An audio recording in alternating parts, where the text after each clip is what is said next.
You want me to talk about the UFO or the poltergeist? 'Cause I've had both now. The UFO one's a little involved.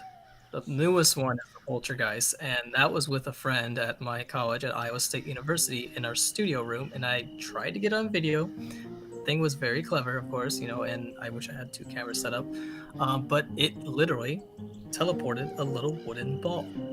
And even to me as a Catholic, like Catholics are pretty atheistic on this crap, actually. I told my parish priest, he's like, yeah, I don't want to hear it. And yeah, this thing, it had something to do with my friend. He's actually, well, he's not like a practicing Muslim, but he's originally from Iran. Then he moved to Canada and he's trying to become an American citizen. So he doesn't want his name out, of course, because he's still paranoid by his country. But he just told me that he just started hearing strange noises in our studio room when he was there around 10 p.m. And I came and then I was testing out, put a little swastika thing for circle and four candles in the center, and Wait, then I'm sorry, I have to stop. Did you say a swastika? yes, because it's a very ancient occult symbol, Okay. and it has precedent. So I wanted to see if it reacts. I do understand that like the swastika is a lot older than Hitler. Yeah, it comes from Iran originally, Yeah, Persian. it's a rune, is it not? I'm sorry, It's a rune, a rune? I don't know what that is. like a rune, like whatever. Like a Sorry. particular sign of a language, like a sign language sign thing. No, it's a symbol. I guess it's used as a character in the Hindu, in India. But I think it's definitely more aesthetic symbol that represents the sun wheel, and the idea of, and then different directions when you look at the mirror image represents something specific, I guess. But in Iran and India, there's a little different ideas on the symbolism, but it might have connections with Amun Ra, the Egyptian sun god, and then over time, yeah. So and then Hellboy. yeah. So I guess over time the symbol has changed, and they think that maybe it went up into Europe and Ukraine, then went back down to through the Caspian Sea and down to Iran, and then went to India, and different cultures have changed it and have different meanings on it. But it's definitely an ancient symbol that's probably over 10,000 years old. I They definitely agree with that. So I mean, I don't want to get into this alt-right stuff, but there's a YouTuber called Lantian Gardens, and he really researches this occult stuff. But Hitler sort of wasn't wrong in the sense that there was sort of this idea of an Aryan race, but it wasn't from Europe. It definitely was associated with Persia. Something to do with more of the esoteric, religious aspect of it, and it gets complicated. I'm not gonna get into that. Yeah, let's not talk about the Aryan race. Let's get to so all right. So you drew a swastika. Okay. We'll move on. With candles. Well, yeah, sorry, with candles. All right, what happened next? Well, I took the candle out of its case, a little metal holder, and tried to place it upright, because the reason is it's a lightweight object. It's the lighter the object, the easier it is to move things. Because I've just noticed this phenomenon never moves big objects. Every video I've seen that seems to be authentic, based not viral videos, they're always lightweight things. It's so subtle. That's what's so hard to figure out if the phenomenon's real or not. But so I tried lightweight objects, and it didn't move anything on the swastika thing that I set up with the candles, but it did blow them out. Though, people will say, oh, maybe my friend blew it out, or we blew it out intentionally. But no, it did blow out. At first, I didn't think much about it until I watched the video again. But then we heard noises like something dropping. I thought it was a pin at first. It was a little louder than that. And then we realized it was one of these little wooden balls used for modeling. And it was playing with these things, literally teleporting them and dropping them from the air, like one location. And my friend was pretty shocked, because he said it took like 2 hours. So I didn't video the whole 2 hours. It was just like, yeah, that's ridiculous. But we stayed there for 2 hours, and we did try to get on video. So I do have some video footage of the object moving, but I should have backed up the camera farther away to get a larger perspective, so people don't think I was blowing on the object. So yeah, and that's all it was. It was just teleporting something, and it had something to do with my friend, because I came in the next night and he wasn't there, and nothing happened. So I don't know why it's attracted or it's latched onto him for some reason. Or I like the idea. Just to clarify, were you recording the first time when you drew the swastika and the candles were there, or did you record afterward? No, I have a video where I set up the camera and pointing towards the swastika and the candles, and of course, whatever was moving things around, it knew I was doing that, so it decided to do something behind the camera. So, I mean, that's what's so hard about this catching this phenomenon in video. It's intelligent and it knows what you're trying to do. So, just so I'm following right now, the entity that you're speaking of is one incorporeal because you can't like physically touch it or see it, right? You can see its effects. Yeah, but I'm saying you can't like see it directly. Like it's not like you can see it as like a person with features or a dog or a cat or anything like that. You can't actually physically see it. It can manifest as a dark shadow or a mist, and it's hard to describe. But there are it's incorporeal then. Like you can't like physically interact with it. It can interact with you, but you can't interact with it, right? I can talk to it, and I mean like physically. No. I can all that it was trying to move. It's something. I mean, I don't know. I would say. I mean, this is kind of cliche, but it has some electromagnetic quality in order to move an object, and it somehow has this ability to affect matter. And I mean, I've always learned that they say an atom is pretty much 99% empty space, and the rest is just a force, a law. And if you tweak the law, you can do things. But science still has to try to prove that. I mean, we kind of have proven that well, that you can defy the laws of physics and alter them or something. And I guess they I mean, Hadron Collider. I don't know. What you're saying doesn't necessarily defy the laws of physics. It's still a force interacting with it. Like it's a higher law that we don't understand, I guess you could say. But for now, I wouldn't say it's a higher law, but that's just me getting on a tangent. But so that's clearly defying the laws of nature that we know. I don't know how it did it. But it somehow, what was interesting is it was confined to the space. It didn't do it around my friend when we were at his house or at my apartment. So I don't know why it was just in that room, unless like you hear this a lot where this idea of a ghost is confined to a space, and there could be some force or laws in the realm of supernatural that causes that, so they can't break out and just cause havoc everywhere. I don't know, but it was definitely confined to that space or studio room. I have a question. You said it didn't happen after your friend left. Yeah, I mean, I thought I heard noises, but nothing. There was nothing obvious, nothing teleported, nothing moved. And this happened. You said your friend brought it to your attention when he noticed something weird happening at your studio. And that was like 3 times he mentioned that in the past month. And then finally, I decided to come to the studio room at 10 p.m. when he was working. And now he can't even work there anymore. He's like, yeah, I'm not going in that room. So I don't know if it's him or if it's the space. It seems like it's both, but I definitely was able to interact with it because the more I ask it to try to do something, it tried, but it seemed weak. Like all I could do is teleport the little wooden balls. Like it was literally playing with them. Like we said, move something in front of us, and it would do it behind us. And I'm not trying to be like pedantic here, but you're saying teleport now. So it wasn't like physically moving an object from one spot to the other and like a clear line. It was like literally causing the wooden ball that you're talking about disappear and then reappear. And I couldn't get on video because it was so fast. And I'm pointing at camera in one direction, and then I'm kind of moving my head in a different direction. And that's when I saw it. Then I moved my camera back. I should have had like my room, my friend have a camera as well. But yeah, it literally somehow teleported that wooden ball from one location to another, a couple, maybe 30 feet away or 20 feet away. Okay, so you didn't notice this before your friend brought it to your attention, is that right? Never noticed it in my studio. No, it was always at night. It never happened during the day because, again, I hear this a lot from Islamic theologians and Catholic that if you keep asking it to manifest, it will do it, but on its terms, sort of. I see. So it's like a monkey's paw. Yeah. Is it possible that it was your friend doing this? No, it definitely was. He was pretty paranoid about it, and no, it was definitely not him. Okay, let me rephrase it. Is it physically possible?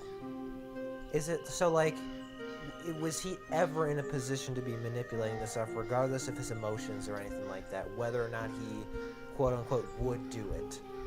Well, he wanted to stay off camera, so he would always be walking behind me, and I could see him most of the time, definitely. And he wasn't throwing. So I didn't see his arm throw something. No, but it was one part of the video shows where I heard a little tap noise where I could hit the ceiling, and then it bounced down. But then it didn't make a third noise. Like it literally just disappeared. But it didn't. My friend noticed. He said that he wanted to test it, so he moved one of the wooden balls in one location on someone else's desk, and then he would walk back to his desk, and then he saw it was there. And then he was like, "What the fuck?" And you could tell by his tone that he was pretty sincere. Like it literally teleported. He's like, "I swear I put this over here, and now it's over here." Okay. No, it wasn't him. He's not really into this stuff, and he kind of blames me because he said, once I told him about my YouTube channel, and he just, I guess about maybe 1 year later, since when I first met him, he started hearing strange noises. He said this never happened when I was in Iran or Canada, and he's thinking this is your problem. This has something to do with you. But then it didn't manifest when I was by myself, so it was very confusing. But Sounds like it. it's one of those, you gotta have a lot of video cameras and real investigators, look into this. And some have tried, over the decades in England and other places, and it's just so hard to get ahead of this phenomenon. Do you think Well- it's... go ahead. I was going to say, you brought up the concept that like investigators in like London, so on and so forth, all over the world have tried to capture this phenomenon, and they haven't. And then you also stated that these things were only happening when your friend was around, and like behind the camera. Like, was your friend in front of the camera during the entire time? You can see on my YouTube channel, it's about 23 minutes long, and I had to cut the video down from 2 hours 23. And he's in front of the camera a couple times, but he definitely was staying closer to me because he sort of wanted to avoid getting on the camera, and that's where people think it's suspicious. But he's originally from Iran, and he is a little paranoid, about getting to America, and he has family in Iran, and he really didn't want to be on the video. And just some people just have that nervous, feeling, and they just don't like being on camera, and you have to kind of respect that. What if another ghost watched it and then went after him? Yeah. What if another ghost watched the video and then saw him and went after him? I don't know. Like, is it like, what if like the poltergeist, or spirit, or whatever you're claiming it is? You said poltergeist, right? Yeah, in German it just simply means noisy spirit, because in most cases it just makes noises. Okay, so I'm just trying to make sure I'm piecing this together correctly. You have a poltergeist who is extremely weak, like maybe needs to go to the gym a few times, hit the weights a little bit because it can only move small objects.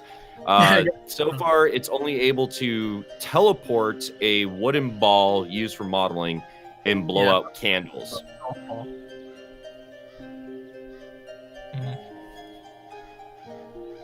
Okay, so I just want to make sure I'm hearing this right. I'm just making sure that I'm putting this together, because this is a lot of notes I have to take down, and I just wasn't sure if I was like reading a passage from Harry Potter or not at this point. I mean, a lot of those myths are definitely based on phenomena. Not Harry Potter, though. It's, over exaggerated. Relatively The mentors and spirits in there. They had it. They had the ghost that lived in a toilet in that book series. Does this ghost live in your toilet? No, this was in a classroom. Wasn't that this thing in Islam where if you don't have the toilet in the right position and if you don't step in with the right foot, then you kind of like summon those kind of ghosts? More super Yeah. Like, I think her name was like Myrtle or something like that, but I think she was killed by like a giant snake or something. I don't remember the books very well. I read them when I was a teenager. Kind of old. Killed by the basilisk. Okay. See? But, okay, not real, though. Didn't happen. Yeah. No, it didn't. Also not based on anything other than J.K. Rowling's bedtime stories to her children. He's done some research, though. Wait, She's hold on. The basilisk. You've done research on Harry Potter? Oh, no. I mean, J.K. Rowling has done research on the supernatural, and she's got some things sort of down, but it's very over-exaggerated in the top, Okay, the wand is interesting. But and there's a good YouTube channel called Atlantean Gardens, and he gets into the occult and stuff. And he researches the stuff. He's a little on the alt right, so it's kind of creepy. But Well, I mean, they all draw swastikas anyway, so. Yeah. well, Par for the course. India or Japan, I mean, it's a symbol of the Dharma or the sun, depending on the culture. It's a wonder why the Nazis lost if they had so many of them. I think they've screwed around with the cult too much, and they didn't understand it. Do you think Trotsky, that contributed to the fall of the Third Reich? When you mess around with the cult, nothing good's gonna come out of it.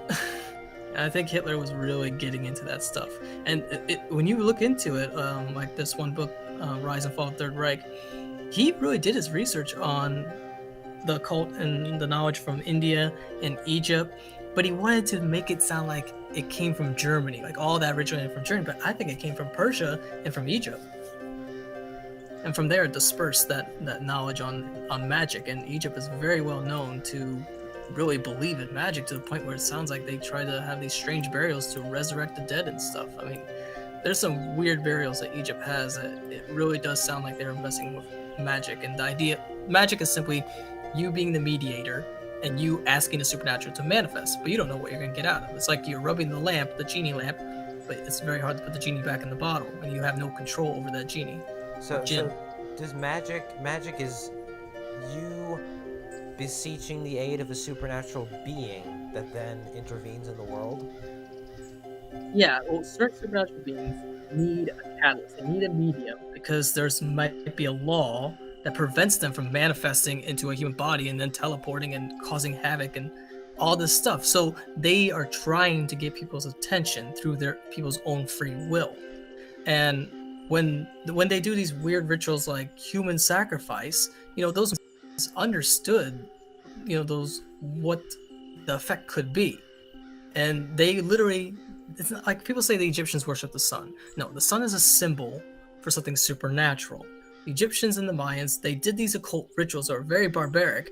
The reason why is because you have to give something to the supernatural, make vile acts in order for them to truly manifest. And that's very dangerous. And this is why the Catholic Church really doesn't like talking about this stuff, because they fear certain people like Aleister Crowley and Blavatsky and Rasputin, they take that stuff a little too seriously to the point where they go insane and they have no control over the supernatural. It gets really weird when you look into the cult, but there's definitely Freemasons and the Vatican really understand a lot about it. I wouldn't think the Egyptians would have a meaningful definition of the supernatural because they didn't have a meaningful definition of the natural. They didn't have the natural laws that we understand now, like the universality of them. So they might write off as supernatural event as natural and not understand either of them. Well, I natural. The natural world was born from the supernatural. So I think the word natural actually derives from the Egyptian word. But the thing is, no, Ates is right about that. Like the common concept with like the Egyptians was the natural forces in the world were moved by deities and demigods. Like the sun rose and set not because the earth spun, because a god moved it. Freaking like their concept was that was the natural world, so they didn't have a definition of supernatural since they never looked at the sun as a god per se. It was a symbol to describe the supernatural realm that defies the commonality of reality. So they knew the sun is so repetitive, it's so boring, it just comes up and then goes down, but they could understand. Well, I mean, it's something that's so repetitive, so they could tell that is not really a god, but it's a great symbol to use to represent these supernatural beings, aka some in Indian cultures refer to as star beings. So this gets into UFOs because the characteristics are very similar to the sun, so they're correlating that, and that's my understanding in the occult understanding of it. But I mean, it's hard to prove that the Egyptians definitely were aware of what was normal and what was a supernatural being, but there's so much symbolism and art put on it that it's hard to separate it out. Okay, surely they attributed many things that we can explain now naturally to the supernatural if they had such a word, right? Like the rise and fall of the tide, the setting and rising of the sun. That's perfectly naturally explained to us, but they didn't have any explanation for it, so they might have called it supernatural, right? Yeah, they would attribute to overall the supernatural world can control nature, but there was a distinction between a supernatural creature and what is the sun. Okay, so the And sun isn't a god. no, I All don't right. think they that because I think a lot of Freemasons never really believed that, and they've been passing down the tradition on that. That the sun is merely a symbol. Amun means the hidden one. Ra means the sun, the hidden light. And the sun's not really hidden, but it's the best symbol. And sometimes even in Christianity, we've sort of adopted this idea of using the sun to symbolize Jesus, but not in the sense that the word sun and sun are different, but that he's the light of the world. So the Egyptians did the same thing to certain supernatural beings, but then they try to categorize these beings, and this is where it gets complicated because they can't tell. I think the Egyptians didn't have a good understanding of the supernatural. They couldn't distinguish which hierarchy of the supernatural is it if the effect is about the same. How do you tell if something's from God or something's just from a lower supernatural creature? Or if it's just from nature. Well, yeah, you could say in general, okay, the supernatural is natural to these supernatural beings. I mean, it's a matter of perspective, But but like yeah. they would have attributed it all to the supernatural, right? Well, like I said, teleporting a wooden ball is not natural to us. Okay, Right. something that had this ability and this effect. So that phenomenon is probably persisted through other cultures, and people have observed that. But then they put all this art and symbolism on top of that. So it's then people just say, "Oh no, that's just that's just paganism. That's just mythology." And you gotta get past the art and symbolism and really get down to what is the objective phenomenon that the ancients may have witnessed that we are witnessing today. Okay, let me try to illustrate this. Teleportation is something that seems supernatural to us because we understand how the natural world works and what defines a breach of that, right? Yeah. May I ask it differently? Go ahead. Because you're talking about the sun, and Siki said, the sun, that's something very repetitive. So for them, that was kind of natural. Let's assume that's all true and stuff. What about lightning? Did they think lightning is supernatural? I mean, you have to look up cases, but I think, like you said, everything was caused by the supernatural. So yeah, they did explain it, but they understood the distinction between a supernatural being. Lightning is not a being, and I think lightning does occur in the Middle East. It's rare, but I'm sure they're aware of it. But it did seem like there's many Egyptian records. But would they say that this was a supernatural event? That there was a supernatural being like shooting out lightning, stuff like that? I mean, I don't know. I mean, we gotta find out. There's Egyptian text that describes lightning, and the problem is it's probably written poetry. So, but I don't think they would have seen lightning as a supernatural creature.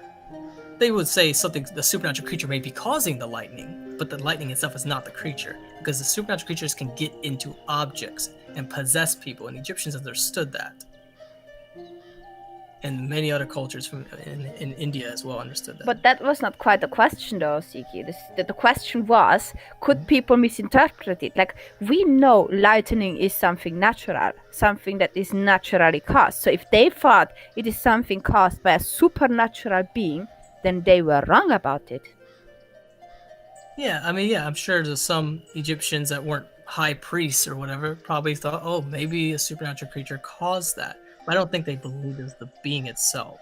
But so the high priests knew better, did they?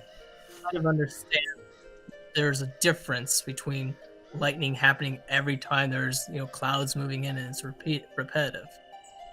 I think they could distinguish that. It's almost common sense to some, but they didn't have the mechanisms of describing all the causal effects of lightning. But they understood that there was this distinction between lightning happening and they might correlate as a supernatural being causing more lightning and more rain so they can have more crop abundance. Now they might believe that supernatural beings can enhance their life in what I call the Garden of Eden or the Nile Delta. And they try to supernatural creatures, but they're not appealing to the lightning or to the rain. They're asking an unknown, the Amuns, to increase rainfall. And they have to summon that in order for that to happen. Okay. How can you distinguish between a supernatural event and a supernatural being? Well, I think back in the past it was probably pretty hard. But It's easier now now. I think we can figure out. Well, like I said, like that little ball teleporting is definitely something that most scientists say that cannot happen in the laws of physics. Actually, there's some paradox. What's his name? There is some mathematical aspect that hypothetically happened, but I'm not gonna get into that.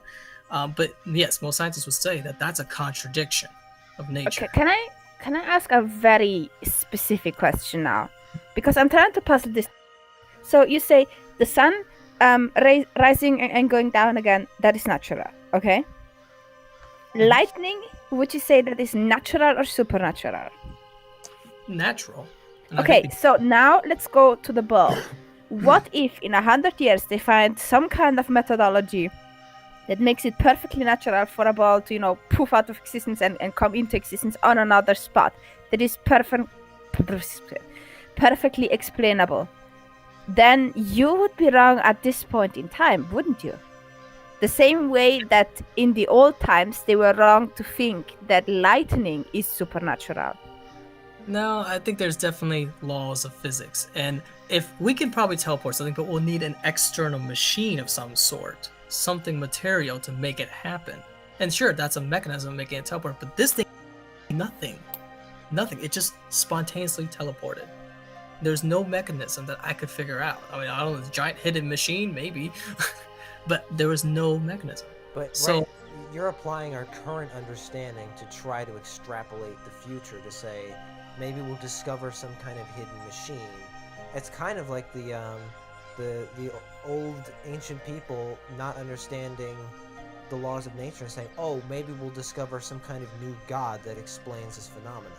I really don't think the ancients were that stupid. I think the Greeks and the Egyptians did understand. I don't think it's stupid. It's not to insult their intelligence. They were trying to uncover the mysteries of the natural world in the only way they knew how. And the only reason we can do our mystery unraveling the way we do now is because of what they did. So it's not a slight at their intelligence. It's just... You could sort of compare that, but I really do think that laws of nature are very consistent, and nature itself is very repetitive. But the Greeks, I think, could understand what they call it the unknown god. They would sort of refer to that supernatural creatures are individuals, and they have certain abilities that the nature itself cannot do, I guess. And it's the idea of a being, a creature, a higher creature, and they have this ability. Humans can never have that ability because we're confined into the material realm. And I think even the ancients and up till today, they've understood that. When you really study into the occult, it seems like they all understand that you have to be this medium. You have to summon a supernatural creature to make supernatural forces happen. That contradict. I mean, I think the average, let's say, a Japanese person living in the Daimyo periods, and they saw an object move in their room, and they would say that's a kami that's causing that. And a kami is a very specific type of supernatural creature. They sort of call it like lower gods, or a yokai. So in Japan, and as well as in Native American cultures, they always associate with a being. This has been very consistent. So it seems like they understood that the phenomenon had will, it had agency, it had intelligence, and that's what causes supernatural things to happen.